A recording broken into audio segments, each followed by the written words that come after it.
There are a lot of books in here, 66 of them actually, that compile the Bible. And I have preached from all 66 in my almost 4 decades of being a pastor. I've preached every single verse of many of these books in different churches that I've been at, where I've preached verse by verse through books of the Bible. I've preached almost every book of the New Testament, the entire thing, almost all the minor prophets, the entire book of Psalms, the entire book of Genesis, all of First Kings, all of Second Kings. So I have preached quite a bit of it. Oftentimes I'll have people ask me, what's the hardest book you ever preached through?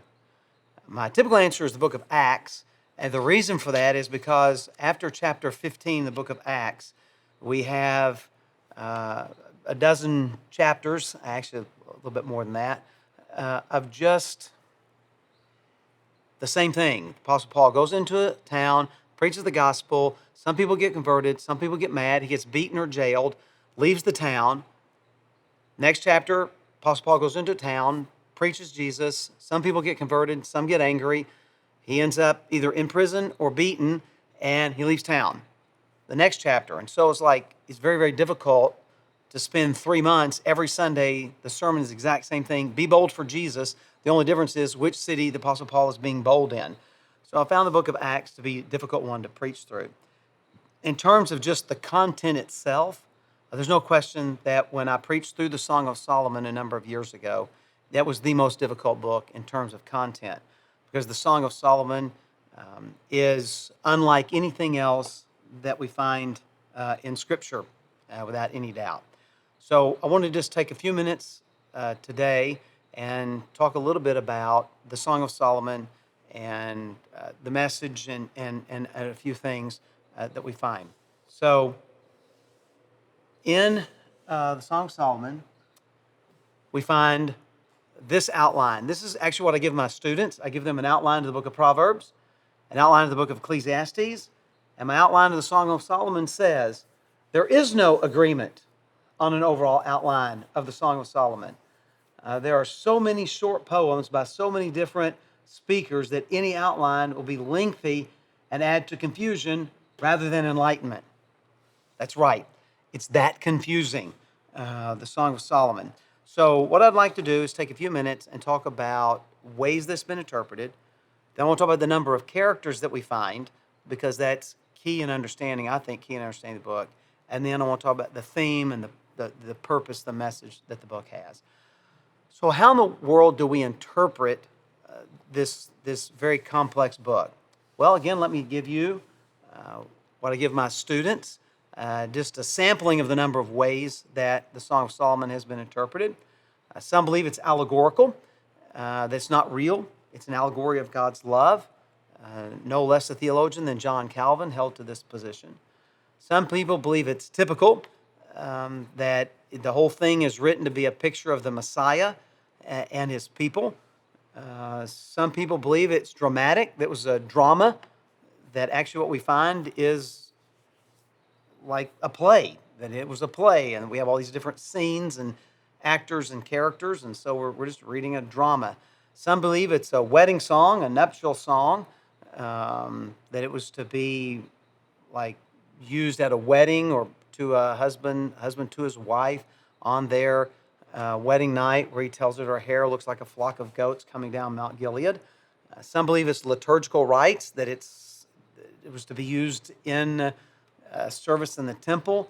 Some believe it's a collection of love songs about a young man who is madly in love with a female kind of thing. And others go, we have no idea. It maybe is a whole host of different things. So they take a rather eclectic approach. And my personal approach is that I do think that it is historical, and I do believe that it is some kind of love song, and it's telling us about, to quote The Princess Bride, "Wav, twoo, wav." And so that's kind of where I see it. Now, here's what I think is one of the keys to understanding the Song of Solomon, and that is, how many characters do we have? And traditionally, there are two views. There's the view that we have two characters, then there's the view that we have three characters because in the book we find lots of different people, but there are only three main people that are mentioned: the king, the Shunammite woman, and a shepherd boy. So, um, like in chapter 3, verse 7, is where we find a reference to the king, and he comes in the city with all his glory. Behold, the litter, the carriage of Solomon. Around it are 60 men, mighty men, and some of the mighty men of Israel. And so he comes into the city with this parade of all these soldiers around him, and many of them are on horseback, and they have their swords and their shields and spears, and it's quite an impressive sight. You kind of contrast that then with what we read in chapter 1, verse 7. Tell me, you who my soul loves, where you pasture your flock, where you make it lie down at noon. For why should I be like one who veils herself beside the flocks of your companions? And so we have this shepherd boy. So the two-character view believes that Solomon has this large harem. He has a lot of women, but he's never really discovered true love. And he sees this Shunammite woman, and so he decides to hide himself as a shepherd, to conceal his identity, and to attempt to win her heart as this poor shepherd, like to really experience true love. And then later he reveals himself. Aha, look, you thought you were kissing a frog and you got a prince, kind of thing. And so that's sort of the approach. That is the most popular approach, the most common approach. If you have a study Bible, in all likelihood, that is the way that it's going to take it, because that's what most of them do, is that we have the two characters, Solomon, who's attempting to dress like a commoner and win the heart of this young Shunammite woman.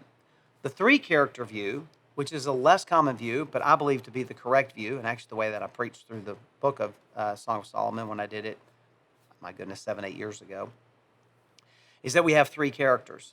We have a beautiful young lady, the Shunammite woman. Solomon tries to wow her with all of his wealth, his pomp, his position, his prestige. He comes in this giant carriage, has all these soldiers around him. He has all of this money. I mean, he can give a young lady everything that she could ever want and more so. And a matter of fact, we find this group of ladies called the Daughters of Jerusalem who are probably part of Solomon's harem. And so they're telling her, man, it's great. We get to eat the best of food. We get to wear the best of clothes. We sleep in these very comfortable beds. We have attendants and servants waiting on us all the time. It's just a wonderful thing to be a part of King Solomon's harem. Wouldn't you like to come and to join us and to be a part of his harem and enjoy all this wealth and comfort and everything with the rest of us? On the other hand, we have the poor shepherd boy who has nothing to offer except for his genuine love. He doesn't have the wealth, he doesn't have the fame, he doesn't have the power, doesn't have the prestige, doesn't have a harem, can't give her all these worldly things, but he can give her true love, the love of his heart. And the Shunammite woman has to decide where's she going to go. And let's face it, both are attractive. To have this man of great power and wealth and prestige who can give you anything that you could want, give you this wonderful life, that's attractive. On the other hand, you could live in a small dirt hut, sometimes facing starvation or deprivation, probably cold in the winter and hot in the summer. You would have to work physically alongside your shepherd husband to be able to survive. That's not nearly as appealing, but it would be true love. You would spend your life with the love of your life. So which is it going to be? All the stuff, or is it going to be true love?